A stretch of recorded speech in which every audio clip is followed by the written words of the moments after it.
Welcome to the Proceedings Podcast. I'm Bill Hamlet, the editor-in-chief of Proceedings, and this is day 3, the wrap-up of Tailhook. And I've actually got a bonus episode here. So my guest is Rear Admiral Doug Verissimo, call sign V8. Yes, sir. He is Commander Naval Air Forces Atlantic. He had the air boss, his boss, on yesterday, Admiral Weitzel. But Admiral Verissimo's in Norfolk, is in charge of all of naval aviation for the Atlantic Fleet. And sir, thanks for stopping by. This is great. My pleasure. Glad to be here. Yeah, so a little bit about your background. So you're F-18 pilot. You were a Blue Angel. Which position did you fly? So I was the narrator for the first year, and then I got to be 6, and then 5. So solo pilot. You're a solo guy. Making noise, having fun, scaring the crowd. Amazing. Exciting the kids. Amazing. So Blue Angel, you commanded gunslingers of VFA 105. You then went into the nuclear power pipeline. So nuke pipeline, you commanded a deep draft. You had command of USS Carl Vinson, CVN 70. And then you were a strike group commander, strike group, you said 9 on the Theodore Roosevelt. On Theodore Roosevelt. So, and now you're at Air Land. I'm at Air Land. So you wanted to talk a little bit about young folks who, one might be interested in joining, or two might be, in a commissioning program right now, getting ready to choose what they want to do in their commission service selection, right? So, what's on your mind? So really, and a little bit of more on my background is I actually came into the Navy as a naval aviation cadet, which meant I was at a junior college looking for some help to finish school. Talked to a Navy recruiter, an officer recruiter, was given the opportunity to get some help with my last 2 years of college, or to start flying right away. That was the NAVCAD. Naval Aviation Cadet, NAVCAD. So being impetuous and 21 years old, wanting to get after it. As a parent, I probably would have asked my child to finish her education. As a 21-year-old, I decided to go fly airplanes right away. And frankly, that made all the difference in the world, because that changed my outlook and my motivation to continue my schooling and to become better. And being around the people in naval aviation, our sailors and our leaders, has just been a big change in my life. So getting the focus on young people and the concept of service and being a member of a team. I think the team in naval aviation, fly Navy, from the propulsion. If you want to operate a nuclear reactor, you're part of naval aviation. If you want to work on the flight deck of an aircraft carrier, if you want to learn how to put together a jet after it's been damaged, or to maintain a multi-billion-dollar or multi-million, hundreds of millions of dollar jet on the flight deck of an aircraft carrier, there's a lot to be gained for the rest of your life in working for us.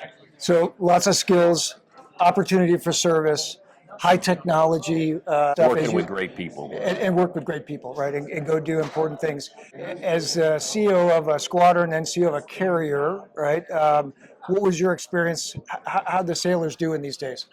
So our sailors are phenomenal these days. They're phenomenal communicators. It is really impressive. I was much more timid as a young person talking to older people. That is, my generation wonders why young people are so outspoken, but they're much more engaged and smarter, and they want to engage, and we have to help them understand how they are making a difference. There is money to be made in the private sector.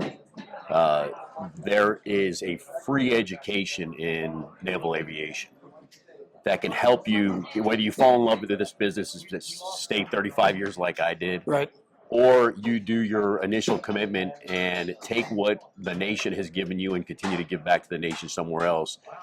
This is a great place to start. So my message to young folks is think about it, consider it, talk to us, and there's some worthwhile work to do out on the high seas. Got it. For our nation. Agree. What's going well in Air Land? Up jets. Are you getting pilots into squadrons that you need to get, to fill seats in, particularly department head tours, that kind of thing? Where are your challenges and what's going well? Yeah, much like Air Boss Polly talked about, we are challenged in general if we talk across the force.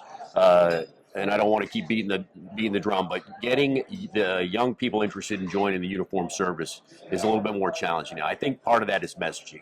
In our officer corps, we're doing really well getting people in the door. The graduates from from colleges, if you're in a ROTC program or the Naval Academy, folks want to go aviation. They see the camaraderie and the teamwork of being an aviator, and frankly, it's a lot of fun. You're not going to have an office with a better view than the cockpit of an aircraft in the United States Navy. Sure. So getting people in is wonderful. The economy is really strong right now. Yeah. And the airlines in general are hiring. We are under the civilian arm of our nation, and so we are trying to pursue competitive wages. There's no doubt that the machine that you fly in the Navy is better than any out there in the world. I never was really fascinated by being an airline pilot. Yeah, but Super Hornet versus a 737. 737. Night and day. My thrill in life is flaring to land. That wasn't what I was really pursuing. But there are some family considerations, and there is a generous compensation if you do go that way. Yeah. But it's still a selling point, because if we can get you in the door and you start flying with us, if that's the way you want to go, God bless you, you served your nation. Right. But I think there's a lot of people, once they get in, they get the hook of flying a Ferrari over a school bus. And I just want to stay in Ferraris as long as I can. Yeah. But to answer your question more pointedly, we are at a little bit of a low. There's been a sine wave over time. It comes and goes, getting people to stay in. And we're working hard to get the compensation and the motivation to keep our department heads and those middle tier, the folks that are kind of halfway through their career, and get them to stay that second half. Super JOs, department heads. Yeah. Our commanding officers have never been better. Our major commanders are great leaders, and we're working really well as a team. The competition in the world right now is hard to look away from. And folks that are involved in our businesses realize we are not enjoying the advantage that we once did. So we need to be better every day, and that motivates people to want to be better. Well, our listeners and followers will know that a couple months ago and a year ago, we had a guy named Jim Fennell, former PAC Fleet Director of Intelligence, retired Intel guy, probably one of the foremost experts on the PLA Navy and the military buildup. And so we've had him on the show a couple times to talk about the fact that the Chinese they're plopping ships in the water. Their pace, they describe it as dumplings in the soup, right? That's how fast they're launching new ships, multiple different classes of ships.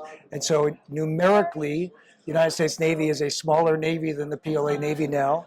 Tonnage-wise, we still have an edge, but numerically in terms of ships, we are not the largest Navy in the world anymore. So there's some work to be done. To use a sports analogy, we've got an incredible playbook. It's tougher to win if you're wondering what the other team is doing and trying to mimic that. Yep. And in many ways, whether we're talking historically the Cold War or even right now, they're trying to watch us and see what we do. So that gives us an advantage. But it also requires that we be as innovative and keep those innovative young people and get that young perspective on what we're missing. The teaming of machines, the teaming of technology and humans. Young people are very good at aspects of technology, and they bring an understanding of how writing code or how an app might improve, or how laying on software so how we work and live can help us in naval aviation. Got it. It'd be pretty hard to get somewhere. We don't look at maps anymore. Right. It's intuitive. Yeah. And it's that type of added addition to the human performance that the young folks just knock it out of the park. How about kneeboard cards? Yeah. Are we still flying with kneeboard cards?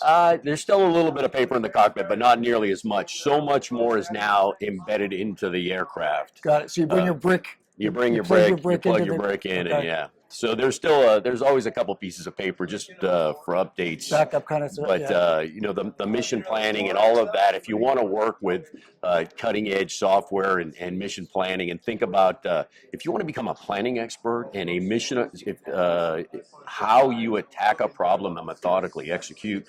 I think there are no better organizations, not just the Navy. DoD in general is very good at understanding the problem and getting after it. Yeah, especially tactical problems. Right? Tactical problems, Yeah. absolutely. You go to SLAT, Strike Leader Attack Training School, which I attended back in the 90s. I don't know if it's still called that, but out at Fallon. They've changed all the acronyms. Changed the acronyms, okay, but yeah, I remember that very methodical, like where's the target, how are you going to get there, how are you going to defend yourself on the way in and way out, right? How do you take down the IADs? Yes, you know, those are fun, really fun and intellectually stimulating challenges to go after. Yeah. Parting shots, saved rounds. Yeah, just parting shots from this kid from Cape Cod. No kidding. Life is long, but it goes by in an instant. Time is really all you have. And it is not a waste of time to spend 5 to 10 years working for the Naval and naval aviation. It changes your life. And sometimes along the way, it may change your life and get you to stick around like me. Yep. But I know very few people who joined the Navy officer enlisted who were successful in their tour that haven't looked back and thought very kindly on that tour, and then in that bucket of life, it has given them advantages they wouldn't have had otherwise. So for the young people out there, and for the parents that are out there, think about it. Talk to us. Talk to your kids. My job as a Blue Angel was to bring naval aviation to crowds across America, and we still got some incredible value out there for our consumers and for our nation and those who want to protect it. Well said. All right. Well, my guest has been Rear Admiral Doug Verissimo, call sign V8. He is Commander, Naval Air Forces Atlantic Fleet. Thanks for stopping by, sir. And it's been a great hook and nice way to wrap it up. Thanks. We'll do it again on the show. I look forward to it. All right. Awesome. Thank you. Okay. Until next episode, which will be a couple weeks from now, after I take a little vacation time after Tailhook. But until next episode, remember, victory begins at the Naval Institute.